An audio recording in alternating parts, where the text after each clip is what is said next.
રાપર ખાતે blood donation કેમ્પનું આયોજન કરવામાં આવ્યું હતું। 80 રક્તદાતાઓએ બ્લડ ડોનેશન કેમ્પમાં ડોનેટ કરી રક્તદાનનો મહિમા ઉજાગર કરવામાં આવ્યો હતો।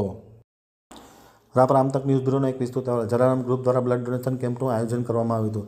રાપર શહેરમાં વિવિધ સેવાકીય પ્રવૃત્તિ કરતા જલારામ ગ્રુપ દ્વારા રાપર લોહાણા મહાજનના પૂર્વ ઉપપ્રમુખ અને જલારામ ગ્રુપને જેઓ હંમેશા કાયમી ઉપયોગી હતા તેવા સ્વર્ગસ્થ વસંતલાલ ઉર્ફે બકાભાઈ દયારામભાઈ આદવાણીની દ્વિમાસિક તિથિ નિમિત્તે રવિભાણ દરિયાસ્થાન મંદિર ભુજ જીકે જનરલ હોસ્પિટલની ટીમ અને રાપર સરકારી દવાખાનાના સહયોગથી આ બ્લડ ડોનેશન કેમ્પનું આયોજન કરવામાં આવ્યું હતું। દીપ પ્રાગટ્ય સાથે કેમ્પની શરૂઆત કરવામાં આવી હતી।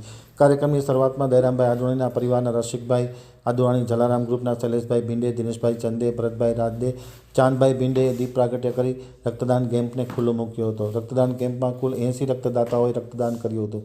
વ્યવસ્થા રમેશભાઈ આહિર, ડાયાભાઈ ઠાકોર, રાહુલભાઈ સોમેશ્વર તેમજ મેડિકલ ક્ષેત્રના doctor Bhavika, doctor Bhargav, doctor Chandresh, Darji Mehul Dave, Kamlesh Chaudhari, Arvind Jaypal વગેરે જહેમત ઉઠાવી હતી। એમ આમતક ટીવી સાથેની વાતચીતમાં માહિતી આપતા શૈલેષ ભીંડેએ જણાવ્યું હતું।